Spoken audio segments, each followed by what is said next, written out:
Hello, everyone.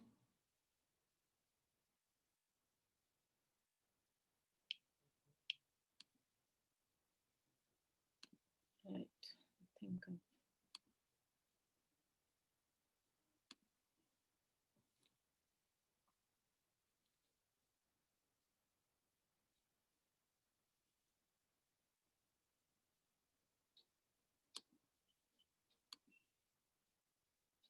Hello, Abhijit. Hello, Shailendra. Hello, Raja. Hello, Abhimanyu. Good morning. I thought it's good evening. Where are you joining in from, Alex?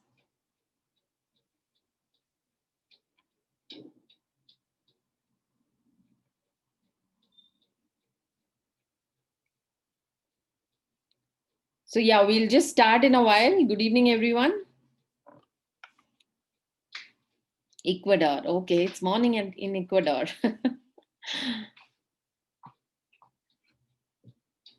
Japan. Wow. Welcome, Abhijit. Good evening, Anubhav. So, guys, I'll just wait for maybe another minute or so, and then we'll get started. All right. So you guys all of you can hear me loud and clear, I suppose. Right. So awesome, Krishna. Thank you, Harshit. Awesome. Cool. So today we are going to have, another series of, the whole application thing that we are going to talk about. Today we're going to talk about recommendations, and this is again based on so many students writing to us and asking us about, they all need clarity on what exactly should they focus on when it comes to recommendations, who should recommend. There are questions around whether an alumni is good or a senior is good. What if they don't have someone who can write? So today's session is completely focused on that. As usual, we have some ground rules. And before that, let me just introduce myself. I'm Shreekala. I'm one of the co-founders of CrackVerbal. I also work for HP for a very long time. I'm ISB Goldman Sachs Women Entrepreneur. I'm also part of the Jerry Blair Foundation, and at CrackVerbal, I head the admissions team. I help a lot of students every year applying to MBA and masters abroad, right? So that's a quick introduction about myself. Some ground rules: please put generic questions on the chat window. If you have specific questions, please put it on the Q&A window. Like I mentioned, we will stick to the scope of the webinar because that's how it is always. I would love to answer questions, specific profile based questions. You could write to us via email. I have my colleague Rachel who would be there helping me with any questions that you guys have, all those people who are watching us on YouTube as well as the people who are here on Zoom. So welcome all of you again. So let's get started. We're going to focus on recommendation. So let me just quickly go through the agenda. So we'll focus on the purpose and the value of LORs. LORs is letters of recommendation. What are the misconceptions that people have? What do B schools actually look for? Who can be your recommenders, and what is the strategies you need to focus on, right? So that's pretty much what we are going to focus on today, right? So let's start with what exactly is the purpose and value of recommender, right? So look at it this way. Now, when you're writing your application, when you're writing your essays, right now, what happens is it talks about your short term goals, your long term goals. It talks about how good you are, how clear you are in terms of your post MBA career goals, or what you have done so far, what are the skills you have. But it is very important that somebody else also says yes, what this guy is talking about or this person is talking about is completely true, right? So the purpose and the value of recommendations is completely one, to showcase your value, which is to make sure that somebody else is saying that yes, all that this person is going to talk about is correct, and I validate that with some specific thoughts or examples that we have. It also is about showcasing your capabilities. We'll get on to specific details of what exactly recommendations look for, and how you should align your stories, or how you should prep your recommenders around it. We'll talk about that in a while. It also gives a lot of value to your profile because it definitely strengthens your profile, depending on what the recommender is actually talking about. And obviously it gives a lot of validation to your profile, right? So that's pretty much why every school looks at recommendation. Some schools have one recommendation, like for example Indian schools such as maybe ISB has only one recommendation. Some schools have two, some schools even have three, right? So it is very, very important that you choose your recommendation wisely, recommenders wisely, and you make sure that you prep them throughout the journey, right? So before we get on to the next part, I just wanted to understand how many people have already, let me just give you a quick poll here, how many people have who have already decided who will be your recommender? Have you chosen your recommender?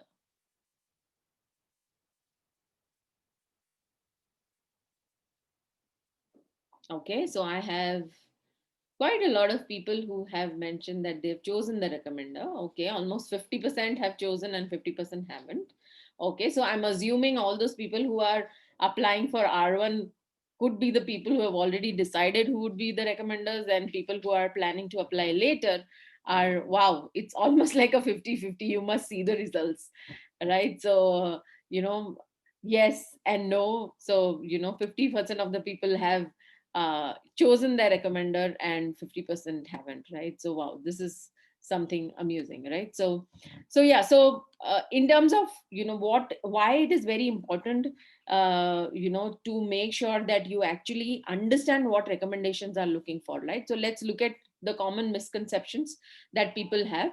So before I so there are top four that we have kind of outlined over here, right? So one of them being that the higher the position, better. So say for example, somebody who is the CEO of the company, however that person might have not have worked with you in really, but you still feel that that person has agreed to write your recommendation. So you have a question whether that can be a recommender, right? So, or one misconception is that I will write my own recommendation and then the recommender just needs to go and copy paste it or submit it, which is a challenge that most people face, especially in India, right? We can give the same kind of recommendations to all different B schools. That is again a misconception. We'll tackle it one by one. And a lot of people, at least 50% of you who have not really figured out who is going to be a recommender, are the people thinking, could be also the people who are thinking that it's the last thing you need to worry about, right? So what I want to address over here is, number one, let's focus on, so again, so remember that when it comes to recommendation, it always has to be the person you have really worked with very closely. It doesn't matter. So it normally, if you look at all the schools, they've specifically mentioned it has to be your supervisor or somebody who has managed you at any given point in time, right? So that is number one. So you have to make sure it is not about higher the position, but it's also about how much can that recommender talk about your professional ethics, how much can that person talk about how well you have done professionally, and also how much can that person talk about all that you have tried to claim in your essays, right? So very important aspect. However, if you believe that you have worked on a project where the CEO was closely working with you, or any other higher authority who's closely working with you, yes, that would be a great idea, because in that case that person would be able to talk a lot about you and talk a lot about how you were great in that particular project or that particular challenge, right? So in those cases it's great. But like I said, if that person has really not worked with you, like for example, if your uncle is the CEO of some company and you just know him but he's not really worked with you, so please do not, that might not help you with your recommendation, right? So that is number one. Writing your own LOR, this is a challenge that a lot of people face. My suggestion to you would be, honestly, try to find someone who can write, right? So first of all, it's very, very important that the person who's actually going to write your recommendation is articulate enough.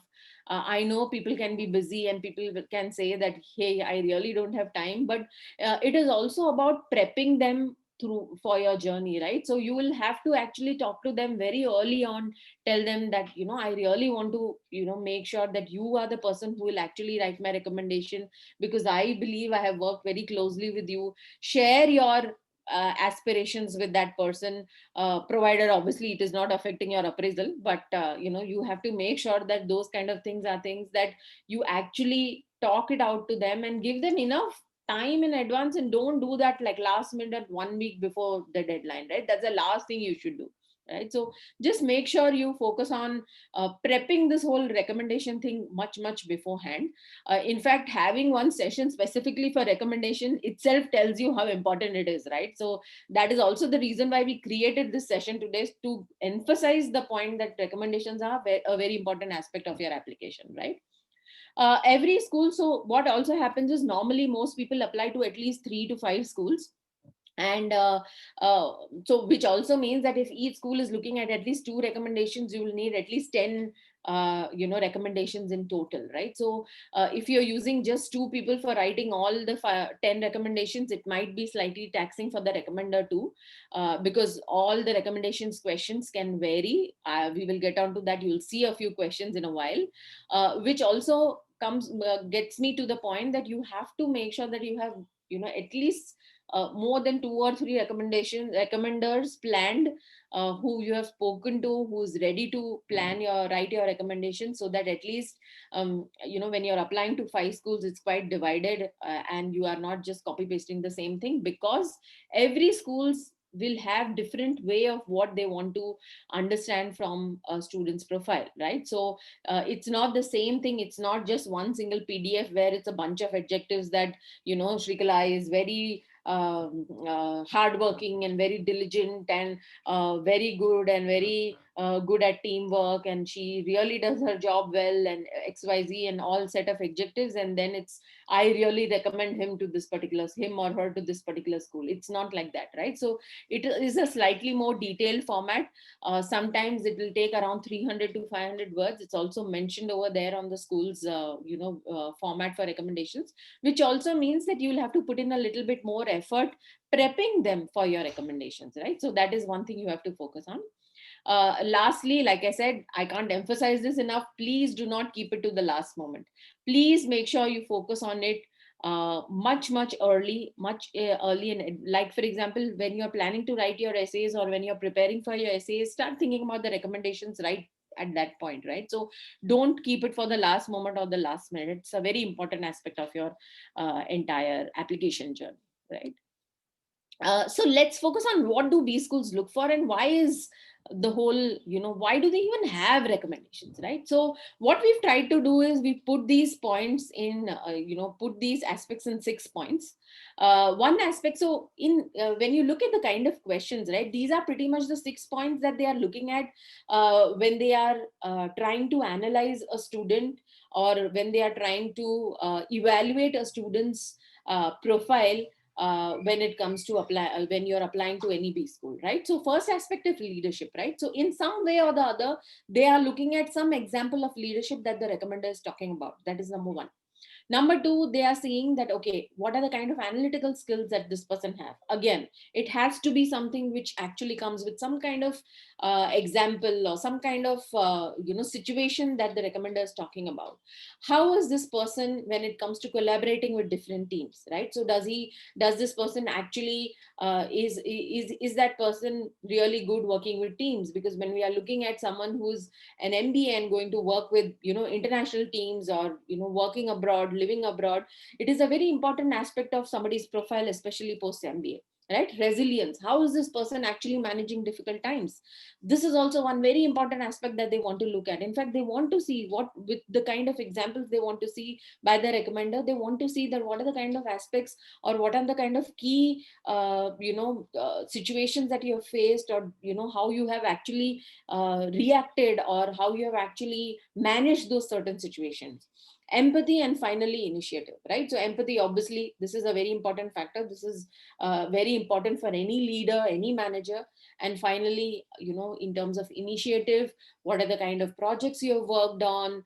How are you as a person when you're looking at, it's more like an intertwined thing, right? Somebody who is a leader is also a person who is always taking up initiatives and challenges and things like that, right? So in some way or the other, through the questions they are asking, they are trying to get answers to these questions. So you also have to focus on making sure that when you start thinking of, when you actually write your recommendations, start thinking of examples in your professional career. And this has to be professional career, because when you're looking at an MBA especially, it has to be professional recommendations only, right? Please remember, I'm repeating this. When you're applying for an MBA program, it has to be professional recommendations only. If you do not have experience, and if you're applying to say an MIM kind of a program, maybe you can get, one from an internship that you did, or somebody, you can, maybe you could get one academic kind of a thing. But when it comes to an MBA, it has to be professional recommendations only, right? You don't need it from professors, you don't need it from anyone else. However, there are some aspects that you could look at. For example, you could get, say, I remember there was one student of mine who actually applied to one of the top B schools in US, and he was very active with Ramakrishna Mission, right? So he actually took a recommendation in Hindi with an English translation attached, and he from the head of the Ramakrishna Mission, right? Because he had worked with them for, maybe for a lot of years, right? And he was a very key aspect, and he had done some really good work apart from his professional life, when it came to, being part of the Ramakrishna Mission, right? So if you are really involved in something for a long time, 3-4 years kind of a thing, maybe one of the recommendations can come from, people you have worked with in that situation, or extracurricular, or NGO, or anything that has been that has a social impact, or any other aspect of you that you are looking at highlighting in terms of your application, right? So that is something that you have to look at when it comes to the B school LORs. Other aspects, so I'm just picking up a few sample questions here. Till here, is there any specific questions you guys have, that you could, you want me to answer? Maybe I can take up a few questions here before I get to the next part. Okay, so I'm just taking a few questions here because this is very relevant before I get to the next part. I have co-founded my own company and don't have a supervisor. Is my business partner a good recommender for me? Yes, as long as that person is actually managing a completely different stream, your business partner can be a good recommendation. Uh, as an entrepreneur, can I give recommendation of a manager from an MC? Yes, that means he's your client, right? So you can, your client can be someone you can get a recommendation from. I have already answered this question. If your recommender is a Japanese and cannot write in English, you can always add an English translation to it. So don't, worry about that, right? So yeah, so very good questions so far. So let me get on to the specific questions that you might see in top schools, right? So what I have done is I've kind of collated a few questions here from some schools, so that we can look at what are the kind of things you would want to write over here. So let me take an example of, say, Wharton over here, right? So it says, please provide examples that illustrate why you believe this candidate will be a success in a Wharton MBA classroom, right? And this is a 300-word essay. Now, frankly, when it comes to recommendations, it's not as strict as how it has to be in essays, right? When you're writing essays, you have to make sure that you're utilizing all the 300 points. Ideally, you should, even in a recommendation, but it's okay if you go slightly low on that, right? So uh, the idea over here is, again, it's very clearly says that provide examples. Right now, number one, you have to understand that they are talking about why this person will be a success in an MBA, what an MBA classroom. Now first you have to look at what an MBA look for when they are looking at candidates, right? So maybe they are looking at leadership skills, maybe they are looking at initiatives, all the 6 aspects that I look at. Maybe you could pick couple of points from there and pick an example that maps any of these points and talk about it over here, right? So maybe you want to pick 3 examples, which is 100 words each, and you tell your recommender that, can you talk about this particular project that we worked on, and why you believe I really came across as a very important part of that particular project, and why how that you are a value add that for that particular project, right? Look at the second example over here, which says, please provide an example or examples that illustrate why you believe the candidate will find success throughout their career. Right now, very similar question. First, it has to be something with respect to a Wharton MBA classroom. Now they are talking about, maybe here you have to focus more on your skills that you have attained in the last couple of years, and why that person believes that, based on your long term goal that you have discussed with your recommender, that it really fits in terms of your long term goal, right? So again, 300 words, which also means you might have to make sure that you provide them with a couple of examples over here, so that they can actually write about it, right? So again, make sure you go call, discuss with them, take them out for coffee, sometimes show your essays also. This has happened to a lot of my students who show their essays also to the recommender, so that they are completely aligned. One thing that is very, very important is make sure that whatever you are trying to talk about, or whatever you are trying to portray yourself as in your essays, your recommender is also in line with it, right? Don't make sure there are no red flags in terms of going completely opposite. Like for example, if you say you are someone who is very self motivated, or if you are someone who's always very driven, and you take initiatives and you love taking up challenges, etc., right? And you are talking about this throughout all your essays, and your recommender says, he's a great guy, everything is good, but he does exactly what I tell him to do. All right, so when you say such things, this is becomes a red flag. What do you mean by say exactly what I tell him to do, right? That means you're not self motivated. You have to be told that you have to do xyz things, right? So these kind of things are something that you have to be very careful about, and make sure that every line, first of all, you have to trust your recommender, that if that person is writing the essay, if they are responding to their recommendation questions themselves, then you have to trust them completely. You have to make sure that you get someone who really, really wants you to get into a top school, and not otherwise, right? So you want to make sure that you get someone who's really, really who trust you can trust also. That's also a very important aspect, right? Let's look at one more school here. So this is from Tuck. So if you look at the Wharton essay, they are talking about, they want to understand any of the skill, aspects that I spoke about, right? Leadership, resilience, collaboration, teamwork, initiative, right? So they are looking at these aspects of you.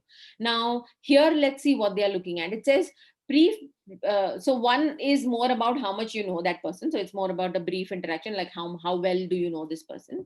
The second one says, how does the performance of this applicant compare to the other well qualified individuals in the similar roles, right? So some other schools also have very similar recommendation questions.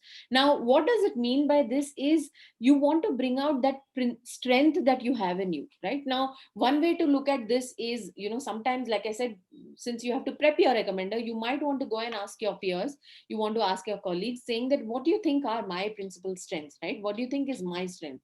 Like for example, some people will say that you're very approachable, or some people might say that you are a subject matter expert. We exactly know that, if there is anything wrong in this particular project, you are the go-to person for us, right?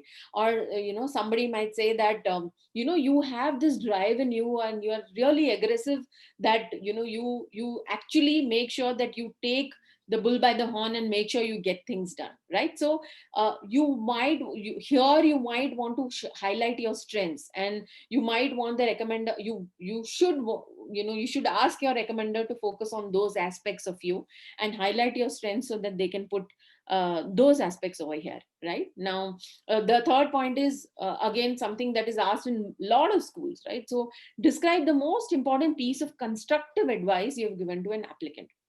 Now, a lot of people have very standard answers here, and this is something that I've really, really read a lot, and I want to share this with you. One constructive advice is saying that, I'm a workaholic, and my boss told me that you have to manage work life balance, right? So this is a very standard answer that of a constructive advice lot of people say. The other aspect of constructive advice that people talk about is learn to say no. right? They always say that I'm not assertive enough, which I always take on more things. I don't prioritize things well, and my boss told me to do that, right? So my suggestion, if that is true and that your recommender can actually back it up with some proper example, go ahead, you can use that too. Why I'm trying to tell you this is a very common thing, so you might want to kind of dig out and think of, because see, you are people with 2 years, 3 years, 7 years, 10 years experience, right? I'm sure in so many years of experience there is no formula to it, right? It is also about how self-aware are you. Are you actually a person who has actually reflected on it and worked on getting better at it? So it's okay, it's not something that if somebody says that I am always I was not very good at communication, right? I was not very good at stakeholder management initially, but after I was given this feedback, I specifically worked on it, and now I really make sure that I'm over communicative when it comes to customers and clients, right? So it is not something that will be a deterrent to your application if you have thought through, and if you make sure that it is something that you've learned from and now you're a different person today, right? So pick things, and I'm sure you should be able to pick out very good examples and very good aspects that you have really worked on over the years and which you could highlight as a constructive piece of advice, right? So make sure that you showcase that aspect. Another question over here is there anything else? This is more like an optional essay. Some people talk about it, some people talk about some very critical project that they worked on, and or some specific award that was given to this particular was given to you by this particular manager because he really felt that you deserved it, right? So those kind of aspects could be something that you would want to highlight over here. Remember, if your recommender is not somebody who is ready to write your recommendation, please do not write it yourself. Your style of writing, your way of communicating will come out very clearly. My suggestion would be to make sure that you find someone who's articulate enough to write your recommendation, who values this whole process, number one. Number two, if it's like a situation where you really cannot help, then please get it done by somebody else, but make sure your recommender understands what is to be submitted and what is written and things like that. However, strictly my suggestion would be to make sure that you find someone who is articulate enough and who can write your recommendation well, right? Let me look at another school over here. This is Schulich. So we picked one, Wharton. We picked Tuck. Let me pick Schulich here, which is Canada. Here they are very directly talking about. So if you look at the Tuck essay, Tuck question, it said, how do you think he or she is different from the other qualified applicants, right? Now here they are directly asking a question which says, tell me their strengths, their talents and characteristics, right? Now remember one thing, when you are talking about your talents, like for example, I remember that there was a person who was talking about very specific things about yourself which normally only like for example, you are a violin player or you are a guitarist, right? Now frankly, I'm not sure how many of your managers actually would know that unless you have showcased that at work, right? So make sure that you're showcasing things that typically your manager knows, because either that person has worked with you for a long time or he understands you very well. So make sure that there is a proper connection to it, and it is in line, and people should not find it fishy, right? So that is something that is very important. Other question here is, in your opinion, what is the applicant's most significant achievement? Now, in most essays, if you look at it, there are questions which says, what was your most significant achievement or what was your failure? Normally, you have it as part of essays also. If this person has been part of that particular project, make sure that this person is also talking about it from his perspective, right? So remember, when you say something, when you give the same example, it is very different. When the person, your manager, is talking about it, it is again very different, right? So you want to make sure that you look at it from his perspective and talk about this particular achievement from there, right? Again, try to keep it, this is like what I say for essays also, keep it as simple as possible. Keep it as don't bother too much about grammatical mistakes and all that in recommendations. It's okay, because not all recommendations have recommenders have actually gone through, taken the GMAT and understand what subject verb, or what redundant statements are and things like that, right? So if they see the, it's okay for recommenders to be slightly more if they are not very fluent with their language, right? It's okay for them to write slightly grammat, as long as they are able to articulate, and as long as they are able to communicate what they want to say. It's okay to have some grammatical mistakes. You do not want to have, if they are not like that, you do not need to actually change anything over there, right? Here again, like you saw in the last application, right? The tuck one, it said, what are the key things that you believe feedback, or how do you think that person can actually develop, right? So here again, it is a direct question: what are the areas in which the application could develop, for applicant could further develop? Here again, this is more about how there are some weakness areas, that is what they are trying to understand, and how could that person overcome those weaknesses, right? So it's all about, say for example, a lot of people talk about, this person is very good technically, but he does not really understand a lot about, finances, or the business aspect of things, which I believe is something that he really needs to work on. Because if this person is really looking at, say, a business development kind of a role, it will, these areas would be something that he or she would really, it would be helpful that for that person, right? So those aspects could be something that people could talk about. It could also be about being assertive, like I said. It could be also being, being very well at project management or prioritizing things, right? That could be something that you could talk about. Other aspect over here is how the applicant in, the other question here is, how does the applicant interact with other people in the team setting? Now remember, we spoke about collaboration there. One of the key aspects that recommenders are actually, what B schools are looking at from recommenders is this, right? So here they are talking about, how are you as a team person, right? So how do you interact? So maybe you want to talk about an example where, there was a small issue with the team, or there were two people who were actually, there was a small squabble or something like that, and you actually resolve that issue. Or say for example, there are certain job roles where you actually work with very senior guys, right? And you are someone who's really young, who's given that responsibility to actually lead the team.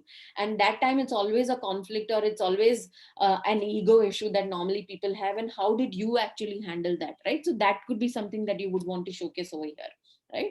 And then the final, here question, it says, how will a graduate business application actually help the applicant further in his career, right? So again, here, how is an MBA going to help? What are the skills that you have today?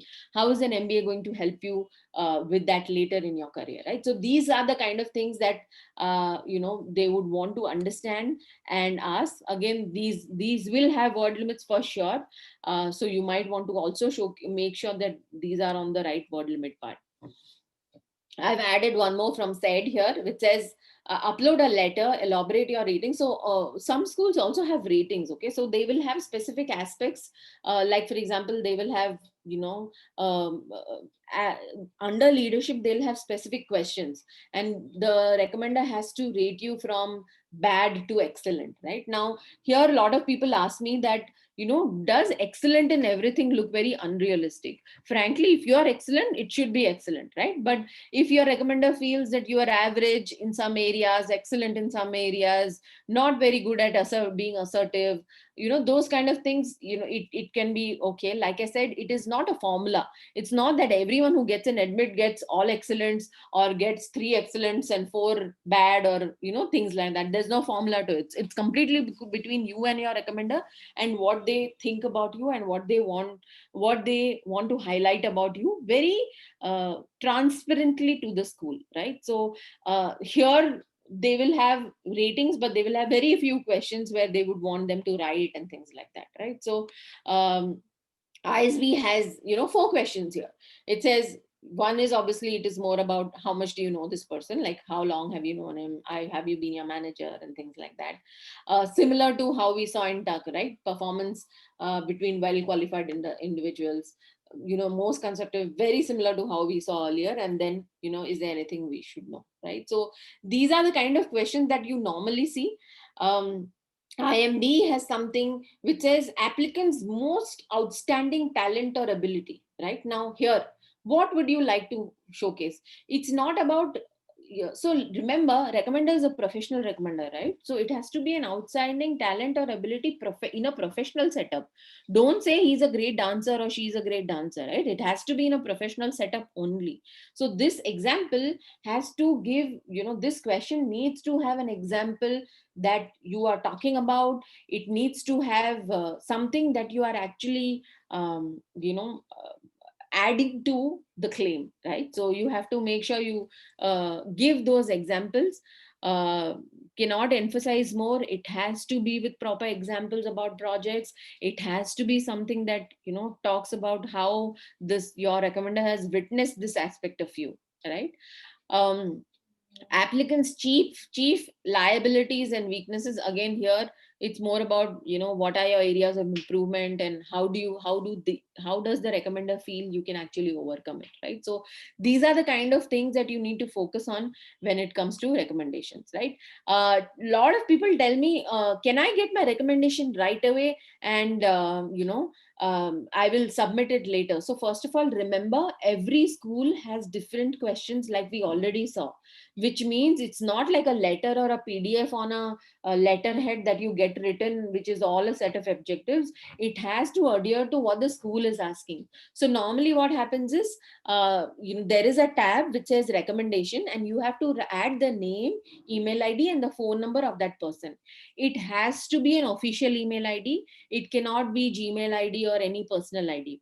Only in very rare cases, like for example, I remember, one of my students, he said that his recommender actually quit the organization, is not working now, is retired, so that person doesn't have an email ID. In such cases, normally schools will ask to add or upload any supporting document which tells that this recommender worked with you. Like for example, your salary slip might have your manager's name, or there might be an offer or an appraisal letter which is sent by your manager, right? So those kind of things you will have to submit as proof.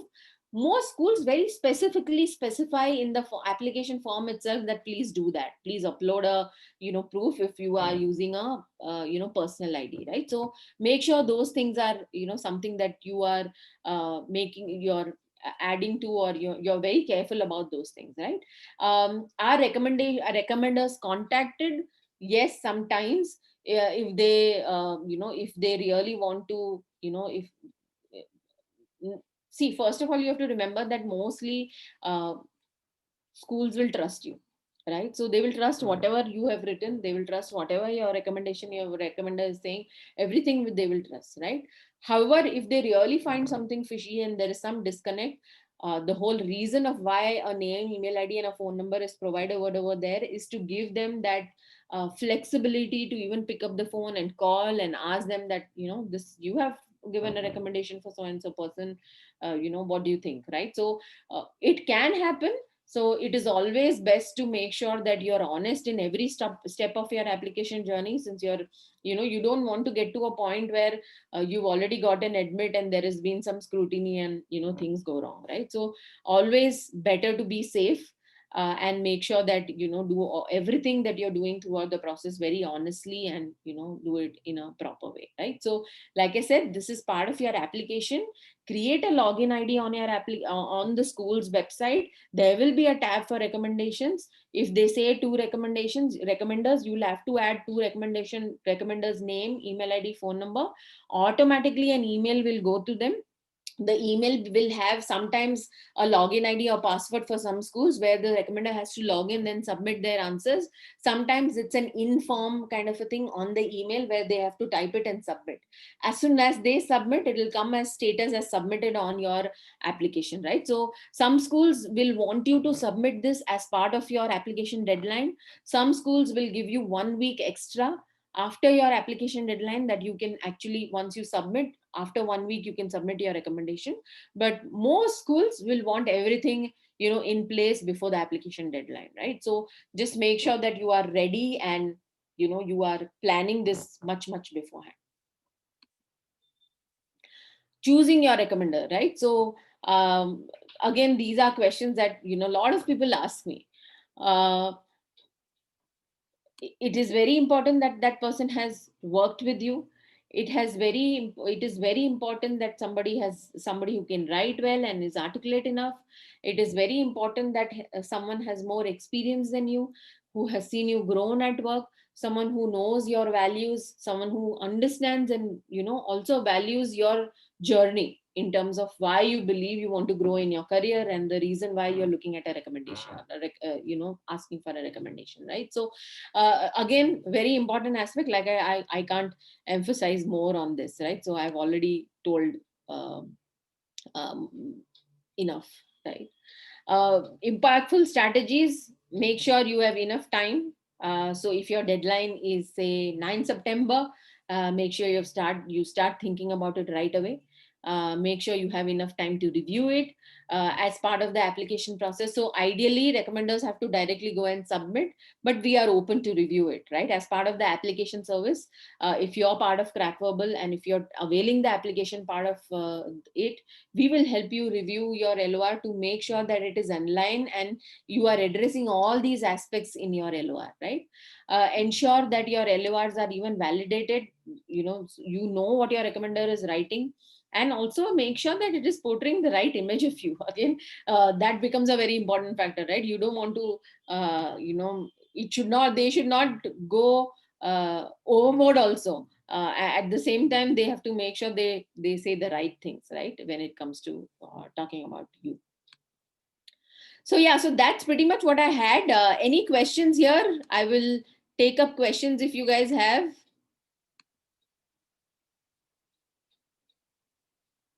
You can put it on the chat window also if there are any questions.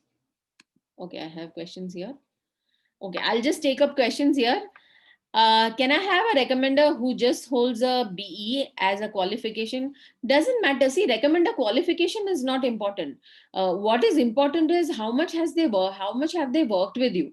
What is important is how much they know you, how much can they talk about you. It's not about their, in fact, they will not even ask you for the recommender's qualification. There is no recommendation where they will ask, what have you done? Right? They will only ask, how much do you know this person? They will not ask what is your background, right? So that is something you don't need to worry about. Can a manager of mine from a previous organization? Yes, you can get. Ideally, you should get at least one from your current organization. If not your direct manager, at least get it from your team lead or somebody from another project whom you have worked with, who does not maybe directly impact your appraisal. Maybe you should get it from one. You can get it from a previous organization if it has been slightly recent. Say for example, if you have left your previous organization like 5 years ago, right? What has happened in those 5 years? You have also grown professionally, you have also upskilled, you have also done so many things. So unless that manager is going to talk something very specific about you, some very specific project that he has worked, just saying, if that is not going to, if that person is not going to add too much value, my suggestion would be to get it from someone who's slightly more recent than someone who's too long ago you have known that person, right? So that is one suggestion that I would have. Can we get both? Like I said, preferably one from the current employer. It can be anyone who supervised you, a senior person in your job, in your company should also be okay, right? So my suggestion would be to get it from at least one person from the current firm. Can a person recommend me switch firm and still recommend me? Yeah, absolutely, that's perfectly fine. Say for example, if the person who is recommending you is not currently in your company, but he was your boss or manager till some time back, it's perfectly fine. That person can have his official ID and can recommend you from there. That's not a problem. Does the seniority, like I said, it matters if that person is really giving those kind of inputs on your profile, right? So say for example, if the CEO has really worked with you on a project and that person is really talking high of you, it will matter. If the person is an alum from the school that you're applying to, it will matter even more, right? So it does really matter if you're really applying to really schools like that. Is it necessary to have for MBA schools? No academic recommendations, only professional recommendations from MBA schools, right? There's one question here. It says, I work for a PSU bank and I have worked with 3 different managers, 1 year each. No, it's not a problem. You get it from at least 2 of them. That's perfectly fine. So that's not a problem at all, actually. No, family cannot. So there's a question here that I work with my dad. Can he recommend me? No, no family, no friends. You can get it from a client. You can get it from a vendor. I would suggest, I'm assuming you are an entrepreneur, which also means I'm sure you have clients. So get it from a client rather than, it cannot be friend or family. It has to be somebody else. Is there any question on the chat? Um, okay, is it necessary for the recommender to write around 500 words? Is there a word limit? If not, what is? So see, ideally, like I said, if your recommender is responding to the question with proper examples, that's what is required, right? So I'm assuming, you're talking about the situation, you're talking about how that person reacted to that situation and why you believe it is something that you're really impressed about, right? So I'm assuming you'll use at least 100 words writing about it, right? So if you're writing around 1 or 2 or 3 examples, you will fill at least 300 words. So which is a good amount. So it cannot be something which is a 50-word recommendation for a 500-word, recommendation. So try to see if they can write at least 300, 350 words. Frankly, there's no minimum word count, but it is more about the matter than the word count over here, right? So that is what, matters most for the schools. See, as long as no, so there's a question over here which says a friend who's a client or a vendor, doesn't matter as long as that person is a client and a vendor. Friend is still, something that nobody has proved to, right? So if that person is a client and vendor, that's perfectly fine. You can use that, right? There's a question here. It says, I have only 2 years experience. Can the professor from a university recommend me? No. If you're applying for an MBA program, it has to be professional recommendation only. Please look at professional recommendations only if you're applying for MBA programs. There is a question here. If I have a choice between my direct manager and the domain leader of the company, boss or my boss's boss, should I go for the former or the latter? Anyway, you would need to try to see if you can get from both. However, if you feel the boss's boss is an alum from that particular school that you're applying to, or understands MBA, or has worked with you very closely for that particular project, please use the boss's boss. That's also fine. But ideally, I would say, anyway, you need two. So get one from the boss and one from the super boss. Both should be okay, right? So that should be what you should be looking at. How about getting a LOR from an assistant VP, because I worked in his project for 3 years and deputed. Yeah, that's perfectly fine. You can do that, as long as they can talk about you. Can the person? Okay, that's pretty much okay. That was any other questions? Anything on the chat?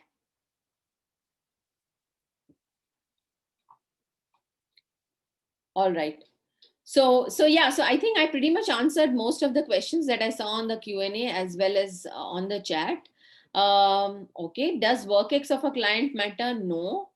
As long, like I said, as nobody's going to ask the work-ex of the client, right? So nobody's going to say, you are just going to say that how much do you know this person? They're not going to say, what do you have? I have a question on the Q&A window. Let me see. Can a person be a recommender for multiple applications? Yes, absolutely. That person can be, because nobody's going to track that. Is it more of a value add if you get a client to write a recommendation rather than a manager? I would say manager. Frankly, both. I don't think that is too much of a problem. I would suggest you use both of them, because I'm sure you would need both of them. Let me scroll down. Okay, there is a question here. Some of the B schools are not specifying official IDs of recommenders. I have given personal IDs. Will this cause a problem? No, if they have a problem, they will ask you, right? So ideally, it is very clearly specified. It has to be official IDs only.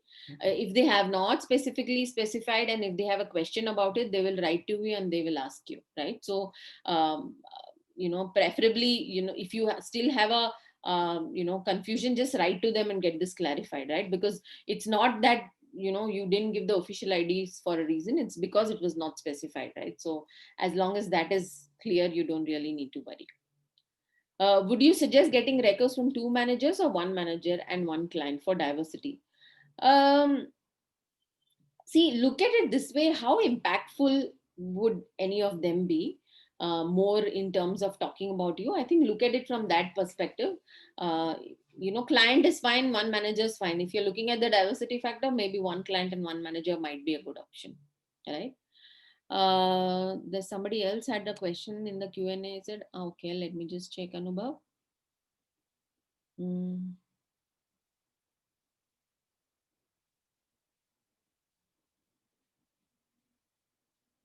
Okay, the question is, between a manager who knows me better but lacks good articulation and another with whom I've worked recently in the last 7 to 8 months but with great articulation, whom should I go with? I would suggest 2, because number one, that person can articulate well and you've already worked with that person for 7 to 8 months. I would suggest don't bother, as long as that person can communicate well. Like I said, it's not about having great English, but it is more about how much they can talk about you, right? So as long as that is met, really don't worry too much about that. All right. All right. All right. So I guess I have answered most of the questions, and everyone who have asked questions on the Q&A window as well as the chat. I hope this was useful. Like I said, this is a very important part of your process. If you're looking at help for the applications, please do reach out to us. My colleague Rachel is going to put. Okay, there is a question over here. Recommendation from cross functional will add a value within team on, will be add value within the team or will be a better option? Both are okay. Yeah, this video is available on YouTube. Rachel will be putting a link on the chat window. If you're specifically looking at help with your applications or have any queries with respect to your profile, please fill the profile evaluation. We will definitely love to help you out, discuss with you and help you plan your applications better, right? So cool. So thank you so much, guys. Have a great weekend. I hope you had got all your questions answered, and I hope this was a useful session. All right, thank you so much, guys. Thank you all.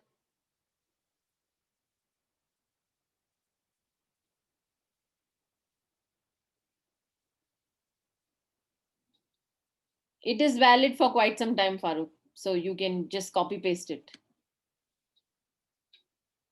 All right. Thanks, Arab. Thanks, Vinod. Thanks, Farooq. Thanks, Anubhav. Bye bye. Have a good weekend.